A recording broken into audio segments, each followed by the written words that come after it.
que nos haya hecho el honor de confiar en nosotros para organizar este seminario. Hemos podido hacerlo gracias a nuestro consultor en la materia, el doctor Carlos Arabia Frías, que ha preparado los distintos temas junto con el Tribunal de Cuentas y ha formado el magnífico grupo de expositores que tenemos para desarrollarlos. El seminario, como ya conversamos, va a tener 5 módulos. Estos 5 módulos van a tender a establecer una base común para después continuar desarrollando los aspectos particulares de cada uno de los temas, sobre la base de un conocimiento compartido y que todos estemos a la misma altura para poder seguir discutiendo los aspectos prácticos. Los módulos, como ya también se puso acá, son la industria y sus actores, el dominio y la jurisdicción sobre los hidrocarburos, la adquisición del dominio y la renegociación de los contratos petroleros y los aspectos tributarios, el control de las regalías y los aspectos ambientales, finalmente. El marco normativo de los hidrocarburos, como recién nos explicaba el doctor Sarabia Frías, es un marco que ha tenido grandes oscilaciones, desde un estatismo extremo hasta una privatización extrema, pasando a una vuelta al estatismo y también por ese motivo con una reglamentación muy variable y muy trabada para el desarrollo de nuevos emprendimientos. Igualmente es el desafío tratar dentro de este marco de encontrar los caminos para lograr el desarrollo más amplio posible de la industria dentro de los ámbitos provinciales y eventualmente generar una reglamentación nueva que sea más apropiada para que la industria y sus beneficios para la colectividad se puedan desarrollar mejor. Sería para nosotros una gran alegría que este seminario pudiera contribuir en algo en relación a la provincia de Tierra del Fuego con todo el potencial hidrocarburífero que la tiene. Hago ahora la mínima presentación de los expositores, que ellos han tenido la amabilidad de acercarme, cosa de no improvisar. El doctor Carlos Arabia Frías es abogado, tiene un máster en Mineral Law and Policy de la Universidad de Dundee, Escocia, fue secretario de Energía y Minería de la Nación, representante por Argentina en el Mercosur por el Grupo 4 de Energía y Minería, es profesor de posgrado de la Universidad Austral de Derecho Minero y consultor del IAE para minería. Participa asiduamente como colaborador de publicaciones especializadas. Es actualmente socio del estudio Sarabia Frías y se especializa en temas de recursos naturales. Estará a su cargo el módulo 2 sobre dominio y jurisdicción de los hidrocarburos. Aldo María Siciliano es contador público nacional, se ha desempeñado durante 36 años en empresas petroleras, ya sea de producción de hidrocarburos como el Grupo Astra, adquirido por Repsol, YPF o bien refinación propiamente dicho. Ha asumido siempre posiciones de responsabilidad dentro del área de impuestos, con dependencia directa con el controller o bien la alta dirección, tiene actividades académicas y técnicas importantes, ha sido docente universitario en la UBA desde 1982 a 1992 en la Cátedra de Teoría y Técnica Impositiva. Actualmente es el coordinador de la Comisión de Impuestos de la Cámara de Sociedades Anónimas que agrupa las más importantes empresas del país. Va a tener a su cargo el módulo 4 sobre los aspectos tributarios y el control de las regalías. Eduardo Andrés Figueretti, abogado, especialista en temas de hidrocarburos, profesor de la especialización en Derecho del Petróleo y Gas Natural en la UBA. Actualmente se desempeña como gerente de YPF en el área jurídica y ambiental. Con una amplia experiencia en proyectos posta afuera y operacionales, ha sido panelista y expositor en numerosos seminarios y conferencias, y es autor de numerosos artículos y de un libro recién publicado, que ha tenido la amabilidad de traernos hasta acá. Tendrá a su cargo el módulo 1 sobre la industria de los hidrocarburos y sus actores, y el módulo 3 sobre la adquisición del dominio y la renegociación de los contratos petroleros.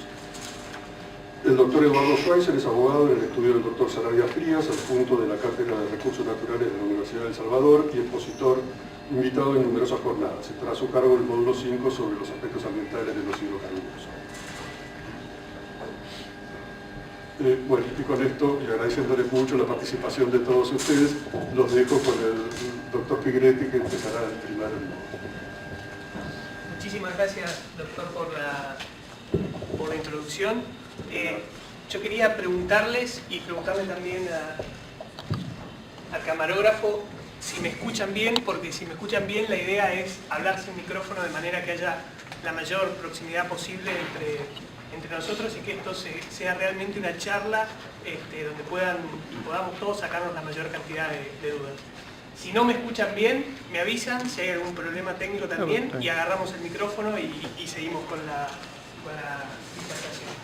Generalmente yo inicio estas charlas pidiéndole a cada uno que se presente, ¿no? Y son muchos, venimos medio tarde con el tiempo y seguramente vamos a tener la posibilidad de hacerlo eso en los breves. No es que no tenga ganas de conocerlo, realmente me interesa mucho, pero lo vamos a dejar para después y mi idea es, sin entrar ni siquiera en los agradecimientos, lo voy a hacer al final, arrancar directamente con este primer módulo, que va a tratar tres temas que son fundamentales para entender la industria, cómo funciona y cómo la regulación y la coyuntura están actuando hoy por hoy en esta industria.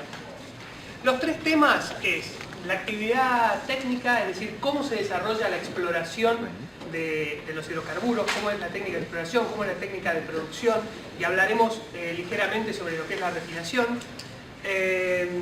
Tanto de los yacimientos convencionales como de los no convencionales, habrán oído hablar de Vaca Muerta, no es la única formación de no convencional en el país, hay otras, y de la actividad offshore.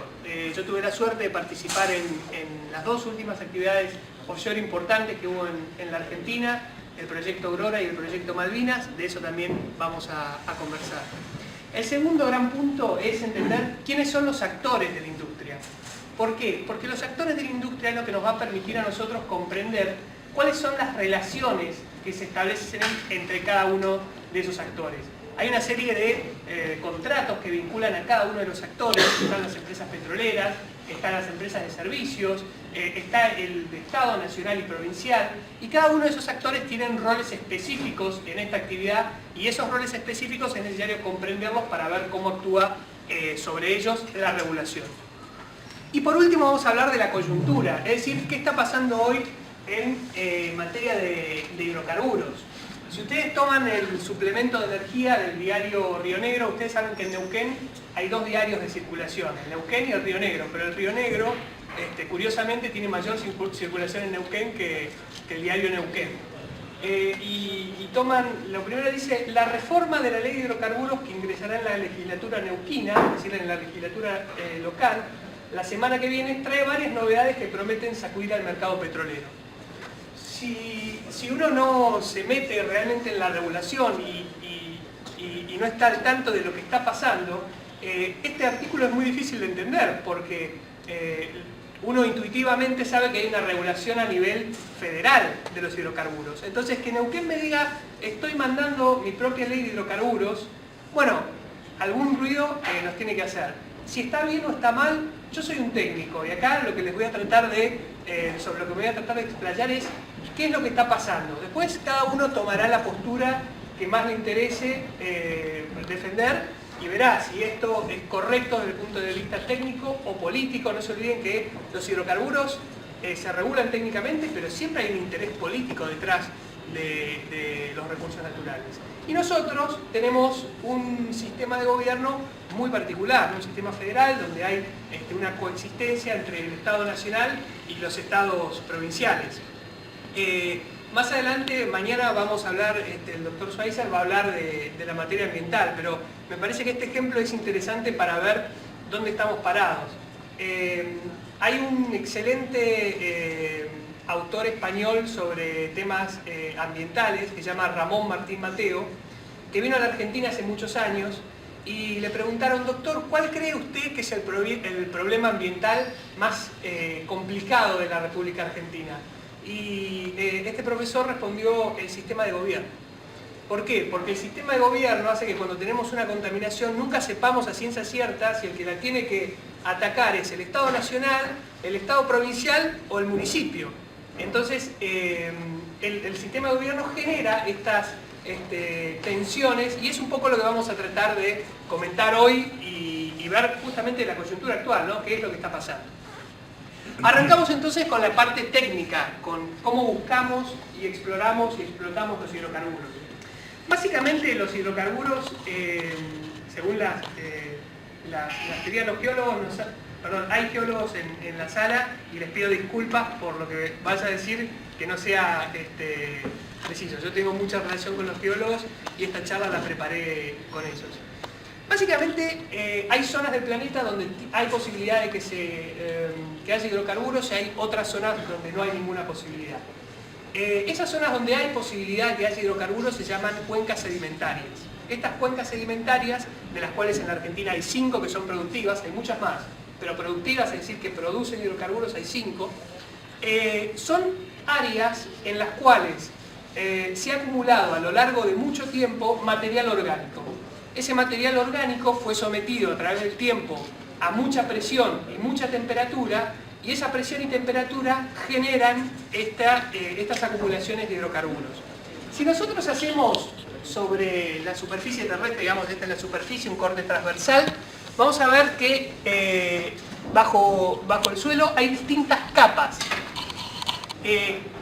Ubicándonos siempre en las cuencas sedimentarias, es decir, en esos lugares donde hay posibilidad de que haya hidrocarburos, los geólogos y geofísicos van a tratar de encontrar unas estructuras particulares, que son unas estructuras de tipo abovedadas, que se llaman trampas, que tengan alta permeabilidad, es decir, que tengan una porosidad suficiente para contener hidrocarburos, y que tengan un sello, que tengan una roca por sobre esa trampa que sea impermeable, es decir, que no permita que el hidrocarburo migre.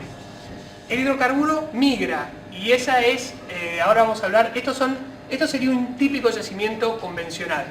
Estructura abovedada o trampa, un sello y alta permeabilidad en la roca. La forma de encontrar estas trampas es con la sísmica, y ahora vamos a hablar un poco de cómo se produce esta actividad.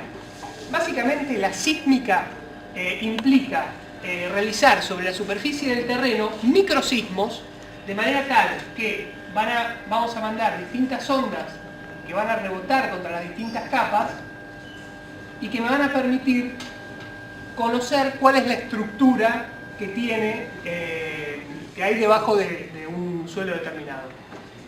La sísmica me va a permitir detectar que yo tengo esta estructura que tiene posibilidad de contener hidrocarburos. Ahora bien, el único que descubre los hidrocarburos es el trépano. El trépano es la herramienta que utiliza la torre de perforación para llegar hasta esta estructura y vincular la superficie terrestre con la estructura que tiene la posibilidad de contener los hidrocarburos. Todas las demás técnicas permiten inferir que hay condiciones para que haya hidrocarburos. Y una vez que yo perforo, la segunda parte que es importante es determinar la comercialidad de ese descubrimiento. Es decir, puede haber hidrocarburos, pero yo voy a tener un costo asociado a extraer estos hidrocarburos. Y ese costo tiene que ser suficiente para pagar todos los gastos y obtener eventualmente una ganancia.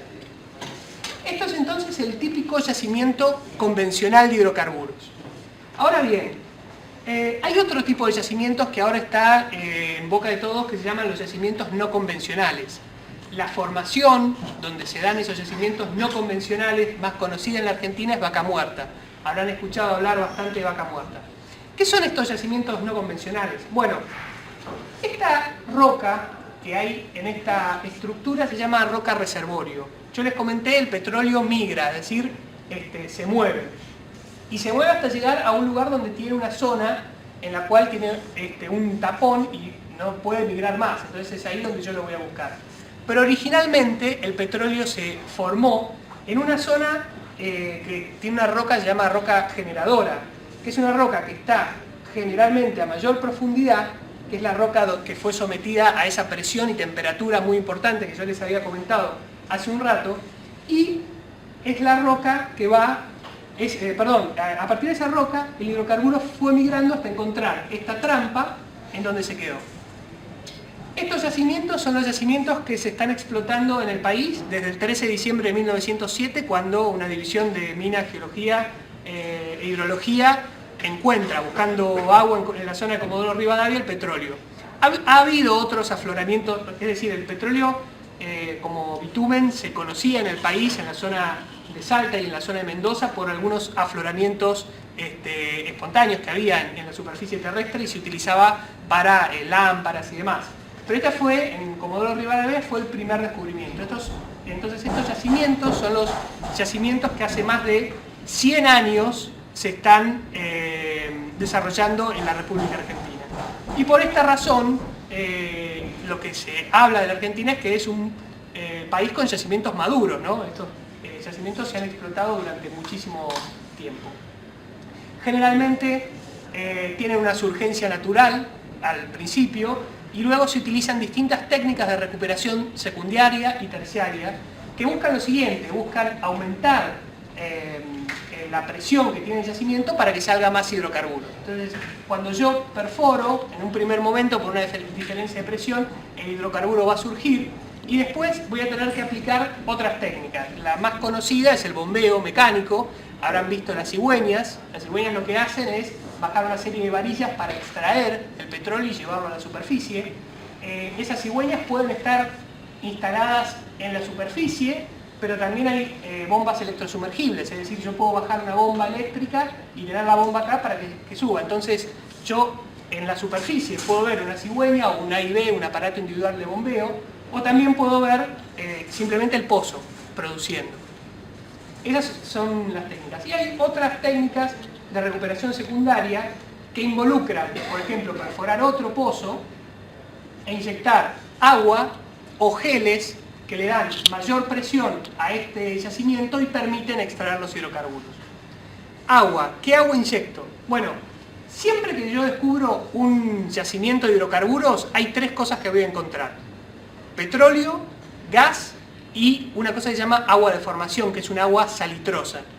Esos tres componentes se van a dar en distinta proporción. Hay pozos que son más gasíferos y hay pozos que son más petroleros y hay pozos que tienen mucha agua. En la zona de Mendoza, por ejemplo, el petróleo que se extrae de cada pozo está en el orden del 3%, es decir, el 97% restante es esa agua salitrosa. ¿Qué se hace con esa agua salitrosa? Se reinyecta en el yacimiento. Yacimiento convencional, pero hablamos también que hay otro tipo de yacimiento, que es el no convencional. ¿Qué son estos yacimientos no convencionales? Son yacimientos en los cuales el petróleo se generó. Estuvieron siempre ahí, y si esperamos miles de años, este petróleo seguramente termine migrando acá. ¿Qué pasa? El desarrollo tecnológico, y en esto tuvo Estados Unidos un papel muy importante, permitió explorar y explotar estos yacimientos. ¿Cómo se hace eso? Bueno, hay dos técnicas que permitieron el desarrollo de estos yacimientos. Para que se den una idea, en estos yacimientos la molécula de hidrocarburos está muy diseminada en una estructura grande. Y hay dos técnicas que permitieron la explotación de estos yacimientos. La primera es la perforación la perforación horizontal. Los pozos pueden ser verticales o dirigidos y horizontales. La perforación horizontal, como yo les dije, estos yacimientos están como desparramados en un área mucho más grande que los yacimientos convencionales. Entonces la perforación horizontal me permite abarcar toda esa estructura con mayor potencial de producción. Y la segunda es lo que habrán escuchado nombrar como fracking, fractura hidráulica o estimulación hidráulica. ¿Qué es el fracking, la estimulación hidráulica o fractura hidráulica? Bueno, no es más que inyectar agua con muchísima presión de manera tal de romper esta roca y permitir que estas moléculas de hidrocarburo salgan. Entonces, yo tengo el pozo, fracturo la roca con agua y al fracturar, esto digamos sería una ampliación de esta fractura, ¿no? Si yo amplío, acá voy a tener una molécula de hidrocarburos que va a salir. Ahora bien, esta molécula, si yo inyecto agua a mucha presión en esta estructura, después el agua tiene que ir para algún lado. Lo primero que hace el agua es salir. Eso se llama agua de flowback, es el agua que vuelve. Es un agua que puede salir entre 6 días y 30 días realizada la fractura. Y lo segundo, si esta estructura el agua la rompe, pero después el agua se va, la estructura vuelve a colapsar, es decir, se vuelve a cerrar. Entonces, para eso se inyecta una arena particular que es una arena de una esfericidad casi perfecta, que va a permitir que la estructura no colapse y que esta molécula de hidrocarburos pueda salir y yo la pueda poner en producción. Además del agua, y ahora vamos a ver si demás, se inyecta una determinada cantidad de químicos. ¿Qué permiten los químicos? Bueno, permite una mejor lubricación de todo este proceso para poder poner el pozo en producción. Imagínense que esos químicos son distintos para cada formación, porque cada formación tiene sus características particulares. Entonces es un poco una alquimia establecer es el químico que se va a utilizar para cada una de las fracturas o estrangulaciones en los pozos. Esto es entonces el yacimiento convencional, este es el yacimiento no convencional. Es importante esto porque, de acá en más, seguimos. Quería preguntarles si hay, saber si hay alguna pregunta con relación a esto. ¿No? Si lo duermo me avisan. No. Esta es la arena de fractura. Yo quería mostrarles para que vean que es una arena, esto no es tóxico ni nada, es una arena con una esfericidad casi perfecta que tiene distinta granulometría, para que vean un poco cómo es la famosa arena, ¿no? Porque incluso la presidenta en su momento habló de esto. La arena se importa, se está tratando de desarrollar algunos yacimientos de estas arenas para poder utilizar acá en Argentina, pero básicamente se importa. La arena puede provenir de un proceso industrial, es decir, se toma una arena y se la mejora, o hay algunos lugares en desiertos de Estados Unidos donde, como consecuencia de la erosión del viento, estas arenas tienden a tener esa esfericidad casi perfecta que se necesita para que la estructura no colapse, pero al mismo tiempo la molécula de hidrocarburos pueda fluir y pueda salir y pueda salir a la superficie. Sobre el tema del no convencional hay un montón de mitos asociados. Hay una realidad. La actividad hidrocarburífera es una actividad que tiene sus riesgos y puede haber situaciones ambientales puntuales. Yo les voy a hablar un poco de las cosas que se están conversando en general. Si quieren que use el micrófono me avisan, por favor. Hay una película que se llama Gasland, que quizá no la vieron, pero seguramente vieron una escena en la cual una persona abre la canilla, pone un encendedor y de la canilla sale fuego. Bueno, hay en Estados Unidos todo un grupo de gente que está cuestionando esta técnica. ¿Qué es lo importante que sepan de esto? Nuevamente, yo no estoy ni a favor ni en contra. Yo lo que les quiero es comentar los datos que hay y después ustedes sacarán sus propias conclusiones. La realidad es que en los Estados Unidos la formación de no convencional, esta formación en Argentina se llama vaca muerta en la cuenca neuquina y en la cuenca del Golfo de San Jorge, ahora vamos a ver dónde está cada una de las cuencas, se llama formación D129. Son los nombres que tiene la formación. En Estados Unidos, la formación que tiene el gas no convencional más conocida se llama Marcellus. Y esta formación tiene dos características bastante particulares. Si vemos un corte transversal, la formación está muy cerca de la primera capa de agua potable.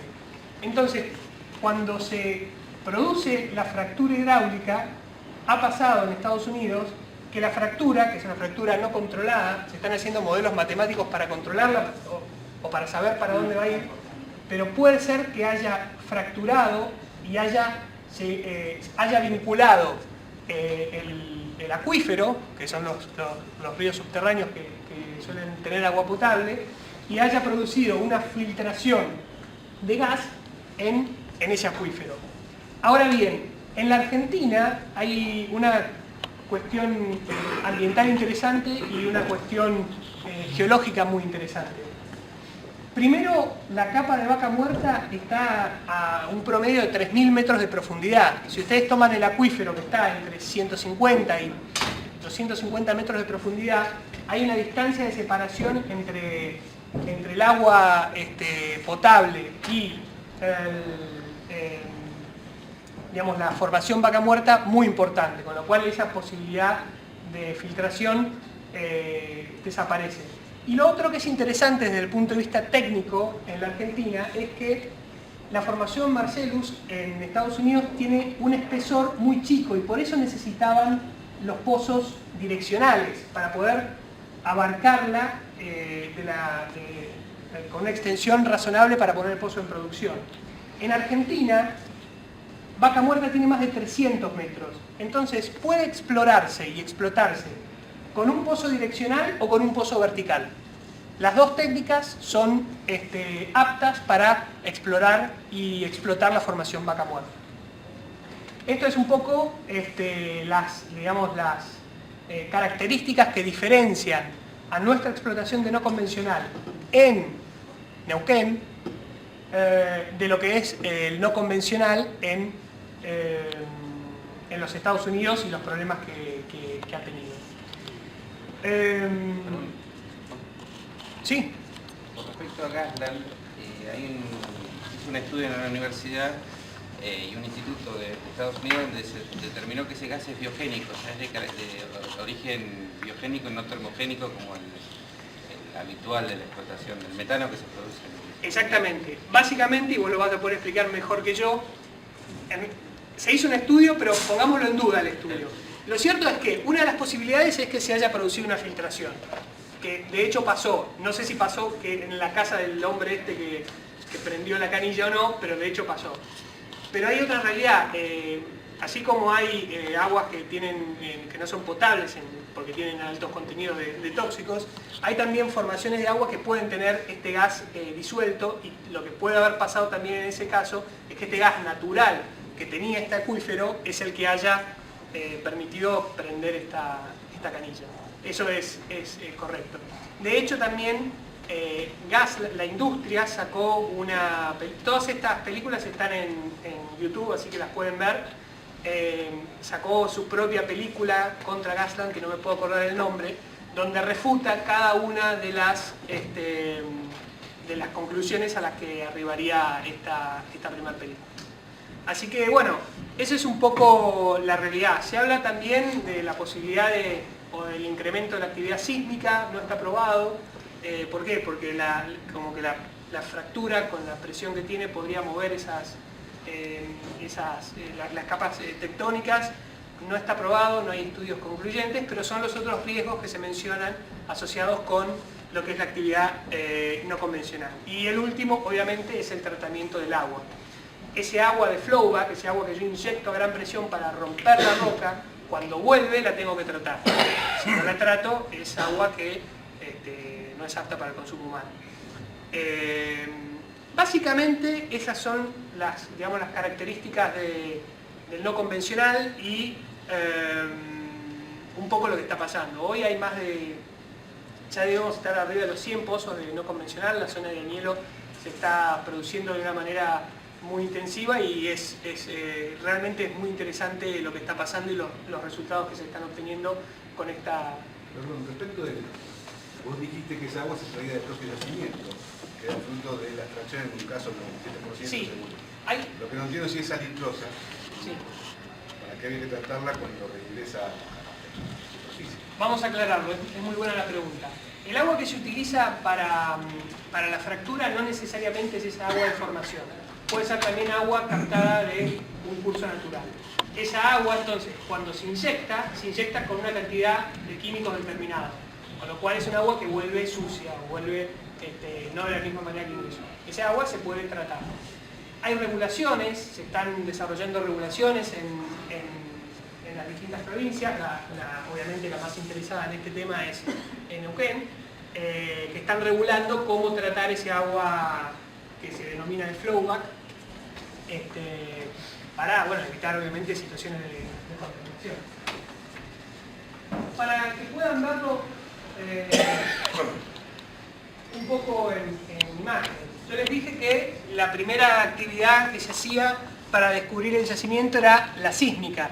La sísmica consistía en generar microsismos sobre la superficie terrestre para que las ondas de esos microsismos vayan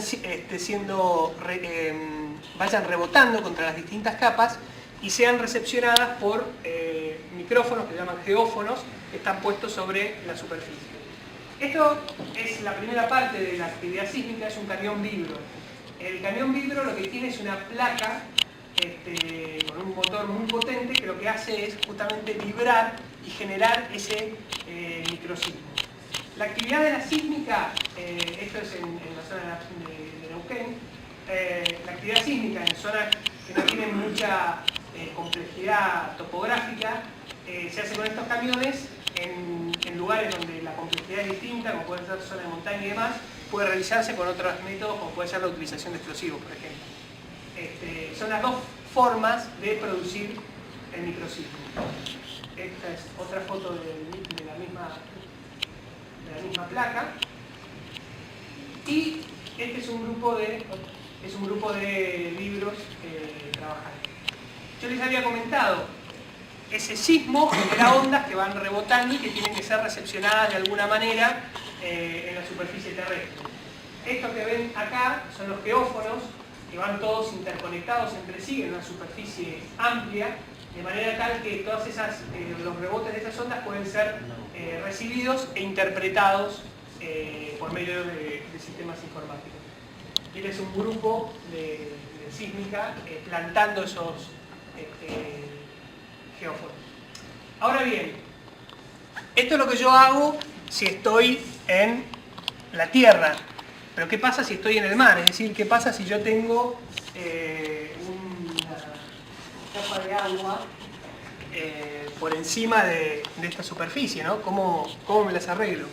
Bueno, para eso hay buques sísmicos que tienen la misma función que estos vibros, pero lo hacen en el mar. Estos buques lo que tienen es una serie de líneas que se llaman streamers, que pueden tener varios kilómetros de longitud, y esos streamers están conectados con unas pistolas de aire comprimido que provocan también ese impulso, ¿no? Esa detonación. Estas son las pistolas de aire comprimido en el momento que están disparando. Al disparar generan la onda que es recibida por, en este caso son hidrófonos, que van también conectados a estos streamers. Y ese barco entonces va a ir relevando cómo son las distintas capas debajo del lecho marino, justamente a través de esta técnica. Una vez que yo tengo todos esos datos, esto es un cubo sísmico, una vez que tengo todos esos datos se procesan y se llevan, esta es la sala de 3D, en la cual se puede ver las distintas capas de la corteza terrestre y donde los geólogos estudian cuál de esas capas tiene el potencial para tener una acumulación de hidrocarburos. Como les dije hace unos minutos, esto sirve para descubrir la estructura, ¿no? Sirve para saber que hay una estructura con potencial para tener hidrocarburos. Pero el único que descubre hidrocarburos, es decir, la única forma de encontrar esos hidrocarburos es perforando. Si no perforo, nunca voy a saber si realmente tengo... Estoy hablando de una zona que estoy explorando. Obviamente, si yo tengo un pozo explorador que descubre hidrocarburos y empiezo a delimitar el yacimiento, seguramente hay pozos donde no tenga dudas de que voy a encontrar hidrocarburos. Pero en la etapa de exploración, así funciona. Esta charla la tengo enfocada sobre los riesgos de la actividad, que son varios, y por eso hay que tener mucho cuidado y la regulación tiene que estar muy encima. Esta es la plataforma Deepwater, que explotó en el Golfo de San Jorge en el año 2010. Y tuvo una relevancia, o tuvo una repercusión a nivel mundial muy importante, pero no fue la única. Esta es la plataforma P27 de Petrobras, que se hundió frente a las costas aproximadamente a la altura de Río de Janeiro, y este hundimiento se produjo en cuestión de horas. Fue realmente impresionante. Hay filmaciones donde se ve cómo se va hundiendo. Esta es una plataforma de 2.000 millones de dólares. Como ustedes verán, hay distintos tipos de plataformas según la profundidad del agua. Hay plataformas que se apoyan sobre el lecho marino, que las vamos a ver ahora, son de tipo jack-up. Esta es una plataforma que flota gracias a estos dos flotadores, que funcionan también como tanques de almacenamiento de combustible. En su momento, la plataforma acá está siendo transportada por un barco. En su momento estaban haciendo unas soldaduras en una de estas patas y no habían comprobado que habían vaciado el tanque, pero no habían comprobado que estuviera libre de gases. La pata explotó, así es como la plataforma se escoró y se terminó hundiendo. En la próxima charla, esto es un poco para comprender cómo funciona la actividad de exploración y producción de hidrocarburos. Pero en la próxima charla yo me voy a ocupar de ver cómo funcionan las estructuras de responsabilidad frente a cada una de estas situaciones, ¿no? que se pueden llegar a dar. Con esto entonces damos por finalizado la primera parte, que es la parte técnica de cómo funcionan los yacimientos convencionales, no convencionales y la actividad de exploración del offshore. Quería saber si tenían alguna pregunta, o si no pasamos a la... Cuando hablas de los químicos que Sí. producen en esas aguas, Sí. porque ahí ese es uno de los cuestionamientos que hacen los grupos ambientales, y siempre se habla de químico como una cuestión genérica que Sí. uno no termina de entender. El químico... Bueno, justamente se habla de químicos como una cuestión genérica porque esto es como una alquimia. Cada estructura necesita una combinación de químicos específica, entonces no es la misma composición de químicos que se utiliza en Estados Unidos que la que se utiliza acá y que la que estamos utilizando en este pozo o el de más allá.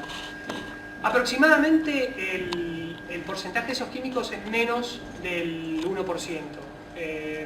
Hoy estaba viendo justo este fin de semana que YPF había sacado un aviso diciendo que la cantidad de químicos era de 0,49%. La verdad que puede variar, es menos del 1%. Y son los mismos, yo no soy químico, por eso le voy a dar la información, pero la verdad es que no he hecho las... Sí. Perdón, ¿el 1% respecto de qué volumen? El volumen de agua. ¿De qué volumen de agua podríamos estar hablando? Mira, no sé cuánto están inyectando ahora, pero para la tarde te lo puedo averiguar. Pero son grandes volúmenes de agua, son volúmenes muy, muy importantes. Acá dice que son los mismos que se pueden encontrar en helados, quesos, bebidas, artículos de higiene y uso cotidiano. Un poco lo que está diciendo la industria es que esos son los químicos que se están utilizando. Sinceramente, no soy químico y no hice un estudio de qué es lo que se está inyectando o qué no. Confío en que la gente que trabaja conmigo está inyectando ese tipo de químicos. A ver, eso no quiere decir que el agua que vuelve es un agua potable. Eso no quiere decir esto, pero es un agua que puede ser tratable y puede utilizarse, por ejemplo, para riego. ¿Existe algún sistema de monitoreo interno respecto a las reacciones químicas de esos químicos? Seguramente debe existir. No lo sé con precisión, pero debe existir. ¿A qué te referís con Claro, monitoreo? ¿cómo se podría evitar, por ejemplo, un fenómeno natural que es probable que se dé como un fenómeno de oceoducción, por ejemplo? Yo no soy Es muy técnico, probable que ocurra. ¿no? químico, pero sí, se hacen todas las etapas. Se hacen muestreos todas las etapas. Y si necesitas más información, la podemos conseguir, no hay ningún problema. Sí.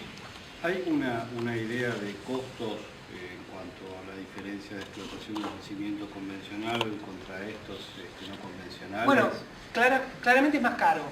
¿Por qué? Porque, a ver, hay un primer costo que es el costo de la perforación, ¿sí? La perforación tiene un costo determinado que varía según la estructura. Un pozo en Salta, que son pozos más profundos, puede costar 20 millones de dólares, un pozo en la Patagonia puede costar 5 a 10 millones de dólares, por ejemplo, 12 millones de dólares. Entonces, el costo de la perforación, si no es un pozo direccionado, es el mismo. Y la fractura, cada pozo se fractura hasta 5 veces. El costo de la fractura hoy es ese costo se suma al resto de los costos vinculados con la exploración. Una vez que el pozo se pone en producción, es un pozo normal, o sea, no tiene mayor diferencia, puede tener más o menos producción, pero no tiene diferencia con un pozo convencional. Es decir, no hay un diferencial tan grande como el que pareciera. Bueno, ¿no? aunque no lo creas, digamos, es muy buena la pregunta. Por un lado, se está desarrollando una nueva técnica de perforación, que es, habrán escuchado el tema de los clusters, no sé si lo escucharon. Es decir, se están tomando zonas de extensión relativamente reducida, 20 kilómetros cuadrados, y se están haciendo perforaciones en serie. ¿Por qué? Pues yo tengo que llevar grandes cantidades de agua, tengo que llevar grandes cantidades de arena. Entonces, si ustedes ven una perforación convencional, van a ver un equipo de torre con 30 personas en turnos. Si ustedes ven cómo se está perforando ahora el no convencional, van a ver 2 equipos de torre, van a ver piletas para el agua, van a ver grandes depósitos y todo lo que está asociado a esa actividad puede llevar a 120 personas trabajando en ese campo. Entonces, los costos asociados sí son más importantes. Por otro lado, también es una técnica que se está afinando hoy por hoy, con lo cual esos costos que yo les menciono seguramente van a tender a bajar, pero bueno, hoy la exploración no convencional claramente es más cara que la convencional. Por eso me preguntaba si la comercialidad de estos yacimientos obligaría a que el WTI esté en un costo piso, ¿no? Para hacerlo rentable. Sí, el WTI es el costo del commodity. Es decir, eso es lo que vale el hidrocarburo. Lo que las empresas petroleras tienen que hacer es buscar una eficiencia tal para que la explotación del no convencional pueda competir con el WTI. Entonces, el WTI, obviamente, si el petróleo convencional hipotéticamente se acabara, el precio del WTI automáticamente va a ser el del no convencional. Hoy por hoy, tanto las arenas bituminosas, que es la otra forma de explotación de hidrocarburos, tienen que competir con el WTI, que está en la canasta de crudos, está constituido principalmente por el convencional, que claramente es más barato. Perdón, Eduardo, sí. Y la distancia también, de ubicación del yacimiento. Sí, obviamente el pozo es un poco más caro porque si estamos en 1500 metros para un convencional, en la zona de Neuquén 1200 metros, 2000 metros, para el no convencional estamos en 3000 metros. Ahora, esto varía porque en la zona del noroeste los yacimientos están a 3000 metros o más. Entonces hay que tener en cuenta que esto puede variar. Sí tuvo relevancia económica en el precio y en la oferta de gas en el mundo, estos yacimientos. Sí, les voy a contar un poco sobre eso porque es muy interesante. A nivel mundial se desarrolló una nueva... El gas, a diferencia del petróleo, se consideraba que no era un commodity. Un commodity es un producto que se vende al mismo precio acá en Argentina o en Estados Unidos o donde fuera, que tiene un precio de referencia y que la única diferencia entre el precio en Estados Unidos o en Argentina es el flete de ese producto. Eso es lo que era el petróleo. El gas se consideraba que no era un commodity. ¿Por qué? Porque yo el gas, la única forma de llevarlo, yo puedo producir petróleo acá y lo mando a Malasia y el precio va a ser el WTI, es decir, un precio de referencia más el flete, ¿no? En cambio, el gas, la única forma que yo tenía de llevarlo a lugares distantes era a través de un gasoducto, no había otra forma. Hace alrededor de entre 15 y 20 años se desarrolló una nueva técnica que se llama el gas to liquids, que básicamente coincide en enfriar el gas de manera tal que el gas pasa de su estado gaseoso a un estado líquido. De esa manera, teniéndolo en estado líquido, yo lo puedo transportar. Eso tiene unos costos asociados muy importantes porque yo necesito una planta de licuefacción en el lugar donde lo produzco, es decir, una planta que recibe el gas en estado gaseoso y lo transforma en líquido. Necesito una planta de regasificación en el lugar de destino, donde el gas líquido lo vuelvo a vaporizar, y necesito un transporte que mantenga la temperatura de ese gas, que mantenga la temperatura del fluido para que no se vuelva gaseoso. A nivel mundial, hace 20 años, la tendencia fue de empezar a reemplazar energía, especialmente en Estados Unidos, con el GNL, gas natural licuado, que es básicamente este proceso. Eso generó, bueno, que en muchos lugares del mundo se hicieran plantas de regasificación y demás.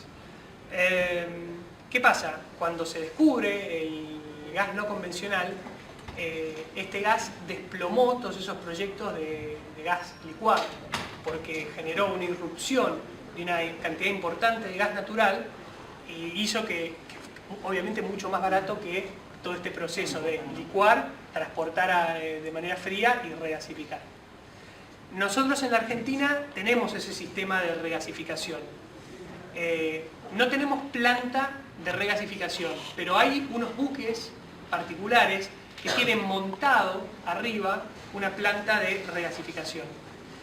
Hay dos buques de ese tipo ubicados, uno en Bahía Blanca y otro en Escobar. Esos buques básicamente lo que hacen es reciben el gas de otro buque carguero, se traspasa al buque regasificador y se inyecta. Nosotros estamos utilizando esa tecnología, pero como vos bien mencionás, produjo a nivel mundial, y seguramente si no es hoy, en la próxima charla lo vamos a tratar, produjo una revolución a nivel mundial, porque dejó un poco de lado todo lo que es el sistema de gas natural licuado y creó en Estados Unidos una nueva fuente de energía muy importante, mucho más barata, que revolucionó todo lo que es la industria en Estados Unidos. Sí. Los países que tienen mucha experiencia en la obtención de hidrocarburos, ¿aceptan el fracking? Bueno, no, ustedes sabrán que hay en distintas zonas prohibiciones en distintos países, sobre todo países europeos, exactamente. Habrán leído también los diarios. Bueno, Pino Solanas tiene presentado un proyecto de ley en el Congreso de prohibición de la fractura hidráulica. ¿Sí? Y algunos municipios han sacado ordenanzas en las cuales prohíben la utilización de la fractura hidráulica en el ejido urbano de sus municipios. Es una técnica que sí, que efectivamente está cuestionada y que a nivel legislativo o a nivel, digamos, legislativo / político ha tenido reparos y ha sido prohibida. En parte porque, bueno, no se conoce y en parte, bueno, porque ha tenido mala publicidad y en parte, bueno, es una realidad. En Estados Unidos han tenido problemas puntualmente por esto que les digo, que la formación donde está alojado el gas no convencional está muy cerca de la acuífera y han tenido problemas de filtración. Sí. La búsqueda de yacimientos no convencionales se circunscribe un poco o se circunscribe al área de las cuencas existentes de los convencionales. ¿Sí? Absolutamente. Absolutamente. ¿Hay posibilidades que existan fuera de esos límites? En principio, no soy geólogo y esto es lo que hablé con los geólogos, en principio no. De hecho, digamos, las cuencas que se conocen como no convencionales en la República Argentina son dos, las más exploradas, que es la Vaca Muerta y la D197 en la zona de Cuenca del Golfo de San Jorge, y se cree que acá en Tierra del Fuego no hay posibilidad de que haya no convencional porque esta roca generadora estaría más del lado de la cordillera chilena. Entonces, hasta hoy eso es lo que se cree. Pero básicamente, si no hay una cuenca sedimentaria, en principio, y esto lo dicen los geólogos, y no hay explotación convencional, tampoco hay posibilidad de que haya explotación no convencional. Porque los dos sistemas están vinculados entre sí, justamente. El otro dato interesante es que como los dos sistemas están vinculados entre sí, y esto es lo que se está estudiando ahora, se cree que los lugares donde hay mejor calidad de yacimientos convencionales, hay alguna relación para decir que tienen mejores calidad de yacimientos no convencionales.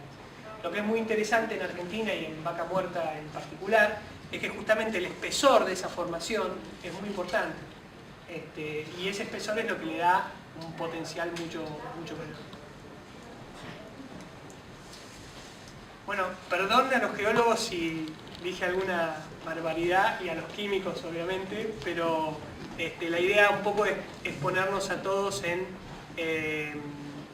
línea con lo que es la parte técnica de la exploración de los hidrocarburos y qué es lo que está pasando hoy con el desarrollo del no convencional.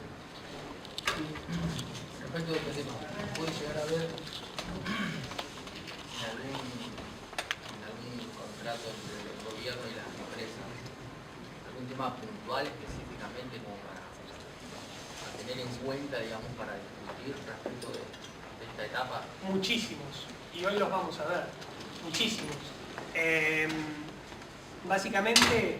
¿Qué discuten las empresas y qué discutiría, digamos, qué interesaría el gobierno en este caso, o sea, para otorgar, digamos, esa concesión? O sea, ¿cuáles serían los puntos álgidos que habría que tener en cuenta, digamos, para...? Te los voy a mencionar y los vamos a ir trabajando a lo largo del día, pero vale la pena. En primer lugar, hay distintos... A nivel mundial, la vinculación que se produce entre quien tiene el hidrocarburo y quien explota tiene distintos tipos de modalidades. Y hoy lo vamos a ver. Nosotros utilizamos una modalidad que se llama de permisos y concesiones. Es decir, la ley regula que los hidrocarburos son de las provincias y se otorgan a los interesados en explotarlos un permiso para explorar o una concesión para explotar. Eso no es así en todo el mundo. Hay otros lugares del mundo donde se utilizan contratos y los contratos establecen qué tipo de exploración puede hacer y demás. El primer tema que se plantea es si yo con esa concesión involucra los yacimientos no convencionales. Y lo voy a explicar de la manera más clara que pueda.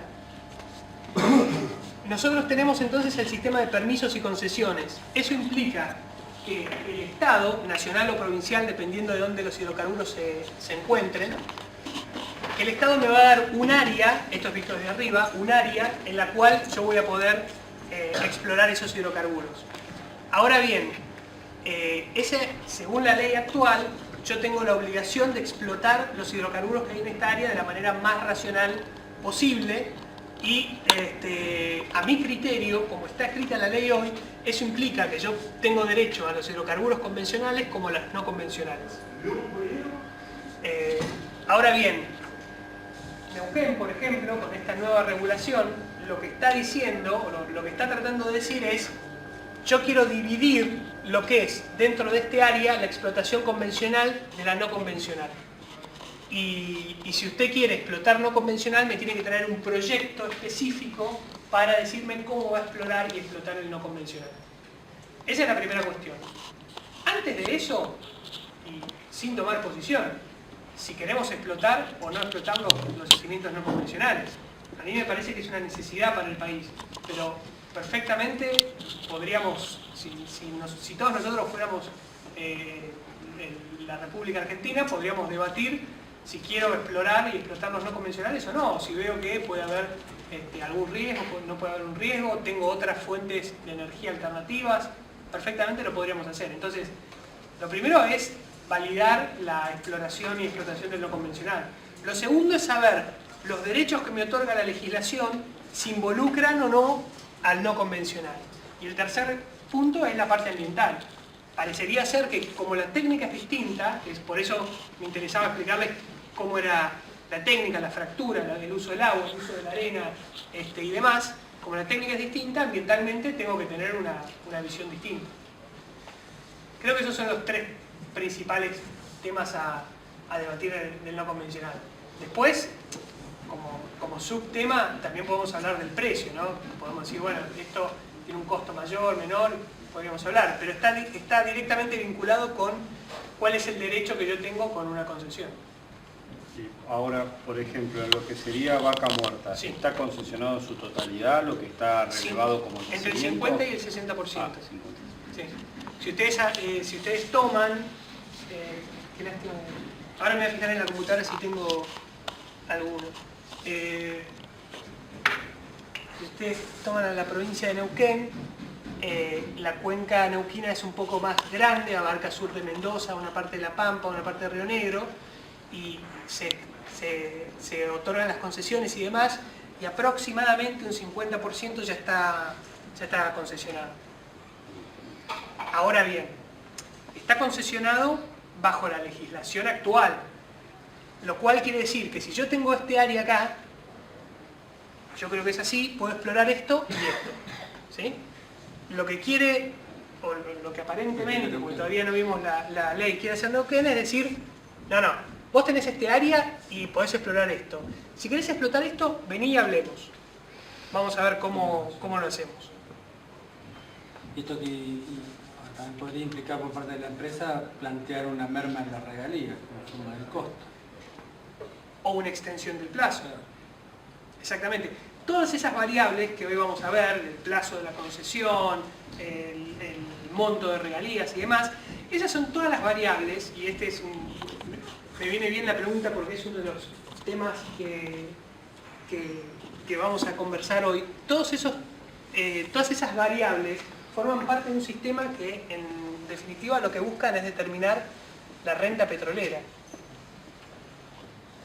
En inglés, todos los doctrinarios de este tema le dicen el government take, es decir, lo que se lleva el gobierno del petróleo.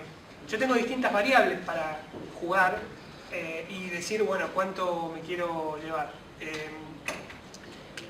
Voy a poner un caso, vamos a salir de Argentina levemente. Venezuela es un país que tiene un potencial enorme en materia de hidrocarburos. Básicamente el trabajo de los geólogos en Venezuela está muy reducido. Por lo menos se saca el sombrero, lo tira, donde cae el sombrero perfora y ahí va a encontrar hidrocarburos. Y la pregunta es si la producción del pozo es suficiente o no, pero hidrocarburos hay seguro. Bueno, y hablando un poco de coyuntura latinoamericana, ustedes saben que a partir del 2005 hasta acá el petróleo tuvo un incremento en su valor exponencial. Entonces, si yo tengo esas variables, regalías, extensión del plazo y demás, fijadas de una determinada manera, pero el valor va para arriba, ese mismo esquema que tengo puede favorecer a uno o a otro según el precio que tengan los hidrocarburos. Salvo que en esas reglas yo incluya componentes en los cuales ate alguna variable al valor del crudo, ¿no? Entonces, en Venezuela determinó que toda la exploración y explotación de hidrocarburos, el 51% de todas las empresas vinculadas con esto es de PDVSA. Y tiene entonces una participación en la renta petrolera ya de por sí de movida más alta. ¿Qué pasa? Son distintos también los costos y son distintos los económicos que hay detrás en Venezuela, ¿no? La complejidad. Pero justamente este es el concepto sobre el cual vamos a girar hoy. Y en definitiva, el marco regulatorio de los hidrocarburos, en el fondo, busca que se explote de manera racional, que se lo haga de manera racional y que se defina la regla del juego para saber quién se lleva esto.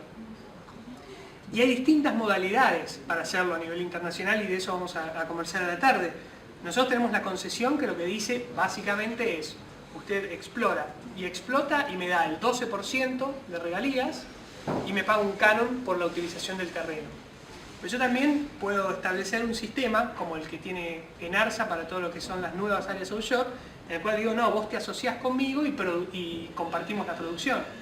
Son modalidades de contratación que ya están establecidas, son estándar, hay 4 en el mundo, no se dan de manera pura, pero son 4, no hay más, y de esa manera los estados definen cómo apropiarse más o menos de esta renta petrolera.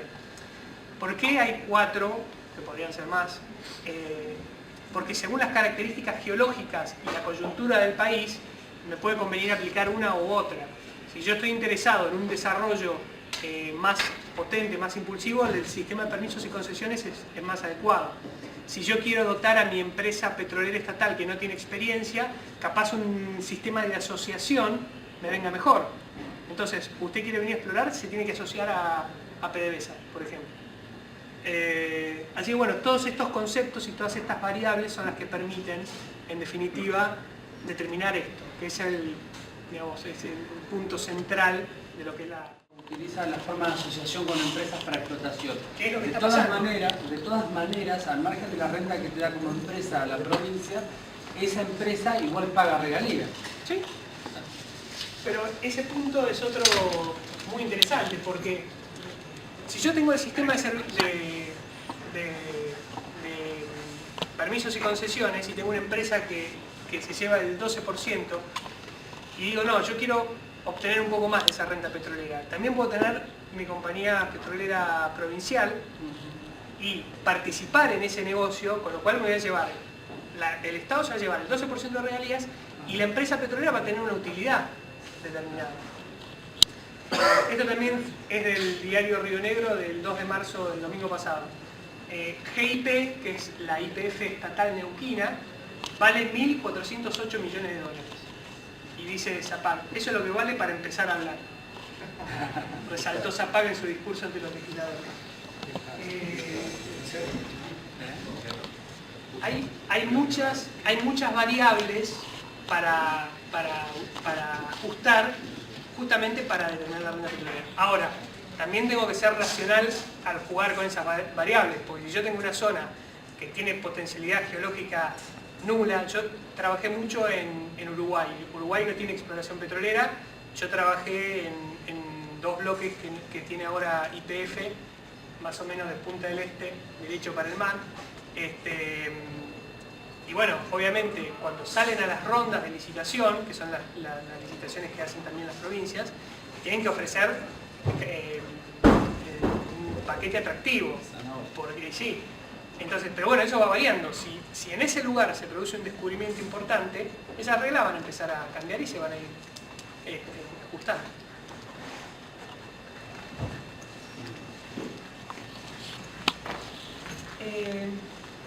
Voy a hablar brevemente entonces de los actores de la industria, ya pasando a la parte de regulación. Básicamente hay 4 actores de la industria, después vamos a hablar de los superficiarios, pero esto es importante que lo tengan bien presente porque les va a permitir comprender las distintas relaciones que se producen en esta industria petrolera. En primer lugar, hay un titular del dominio minero. Es decir, los yacimientos de hidrocarburos son primos de los yacimientos de minerales. De hecho, originalmente fueron regulados por la misma normativa. Posteriormente se vio que el hidrocarburo tenía un carácter estratégico y como tal se lo reguló de manera independiente. Pero por eso cuando nosotros hablamos del dominio minero nos referimos al yacimiento de hidrocarburos. Hay un titular del dominio minero. En la Argentina, y lo vamos a ver ahora con más profundidad, será la nación o las provincias dependiendo de dónde se encuentren esos hidrocarburos. Después va a haber una empresa petrolera estatal, o no, empresas petroleras privadas y empresas de servicios. ¿Qué son estas empresas de servicios? Generalmente las empresas petroleras, salvo la vieja YPF, que era una compañía integrada, cuando ustedes van a un yacimiento y ven un equipo de torre, ven camioneta dando vueltas, gente, toda esa gente generalmente es gente contratada por la empresa petrolera. La empresa petrolera, el corazón de la empresa petrolera son sus geólogos, sus geofísicos, sus ingenieros, que son los que definen cómo se va a hacer la exploración y cómo se va a hacer la explotación. Pero cuando la empresa petrolera dice, bueno, voy a ir y voy a perforar un pozo, va a San Antonio, va a una empresa que se dedique a perforar pozos, la contrata y genera ese pozo. Entonces, hay toda una serie de relaciones que se generan entre estas empresas de servicios y las empresas petroleras. Y también hay una relación particular que se genera entre las empresas petroleras y los titulares del dominio minero. Esto es lo que yo les comenté como las 4 modalidades de contratación internacional. La provincia tiene un yacimiento, se vincula con la empresa petrolera. En Argentina, ¿cómo lo hace? En en la parte continental a través del sistema de permisos y concesiones. Más allá de las 3 millas marinas, ENARSA tiene todos los permisos y tiene modalidades de asociación de tipo contractual. Son distintas, van a lo mismo, van a vincular a la empresa petrolera con el titular del dominio minero. Y después, que esto es interesante y es importante que lo tengan en cuenta cuando están en la actividad, las empresas petroleras entre sí también se vinculan. El riesgo minero, es decir, el riesgo de explorar hidrocarburos es alto. Las inversiones que se necesitan para poder explorar son inversiones muy importantes. Entonces, generalmente lo que las empresas petroleras hacen es, se asocian y definen que una de ellas va a operar el área, es decir, va a poner toda la cabeza para decir cómo se va, dónde se van a perforar los pozos, qué profundidad van a tener y demás, y el resto participan como actores financieros. Vamos a un caso concreto, Magallanes, acá en Tierra del Fuego, o cualquiera de los yacimientos de Apache. Magallanes es operada por Enapsi Petrol. Enapsi Petrol es la que se encarga de que la plataforma produzca, se mantenga y demás. Y en un punto determinado, cuando hay producción, la reparte con YPF. Pero YPF no se mete en esa operación. YPF va y Enapsi Petrol le dice, necesito tanta plata, YPF hace sus evaluaciones y la paga. Todo esto tiene una serie de vinculaciones, acuerdos de confidencialidad, acuerdos de operación conjunta, acuerdos para licitar conjuntamente, es decir, hay 2 empresas que están interesadas en adquirir un área, entonces se juntan y dicen, bueno, vamos a poner las bases para ir y licitar. Lo habrán visto en las licitaciones, que no se presenta una compañía, se presentan 2 o 3, una siendo el operador. Y por último, lo que les había comentado entre la empresa petrolera y las empresas de servicios. Perdóname, se presentan bajo la figura de una UTE. En la Argentina se presentan bajo la figura de una UTE, que es la Unión Transitoria de Empresas. Pero no necesariamente, pueden presentarse con algún otro contrato asociativo. Generalmente, y Aldo lo va a poder explicar mucho mejor que yo, exactamente, según la etapa en la cual están, si es exploración o producción, pueden presentarse con un contrato de colaboración y si se produce el descubrimiento van a la UTE. ¿Por qué? Porque la UTE ya implica una creación de una estructura distinta, a pesar de que no es sujeto de derecho, pero es una estructura distinta y como tal, bueno, implica más permanencia en el tiempo. La exploración es una actividad de riesgo, entonces no necesariamente utilizan la UTE. Es más prolijo, sí, y es la forma en la cual esas empresas se arropan para ir frente a la autoridad de aplicación. Entonces, y yo le voy a dejar ahora la última media hora a Carlos. La idea de esta primera parte era ver los aspectos técnicos de la industria, lo que es el onshore, o sea, en tierra, lo que es en el mar, lo que es el convencional y no convencional. Hablamos un poco de la coyuntura, es decir, hablamos de los proyectos de leyes. Hay en el Congreso hay al menos 6 proyectos de leyes para modificar la ley nacional de hidrocarburos. Como habrán visto, las provincias también están sacando sus propias leyes que cada vez tensionan más, porque las primeras leyes de hidrocarburos provinciales copiaron la ley nacional, pero ahora cada vez tensionan más la división de competencias entre nación y provincia en ese tema. No hablamos, pero vamos a hablar después sobre el tema de renegociación. La legislación establece que las concesiones se otorgan por un periodo determinado de 25 años, prorrogables por 10 años más, y vamos a conversar entonces sobre lo que es renegociación. Hablamos sobre las empresas provinciales, lo que es gas y petróleo del Neuquén, y hablamos también sobre lo que es el gas natural licuado, la licuefacción de gas. Y posteriormente vamos a ver entonces lo que es el marco regulatorio en la República Argentina, que ahora Carlos le va a comentar cómo es el tema del dominio y la jurisdicción. Vamos a hablar de los contratos entre empresas petroleras, política de regulación comparada, que esto que está pasando en Latinoamérica, y esto que le hablé de las 4 modalidades de contratación internacional. Carlos.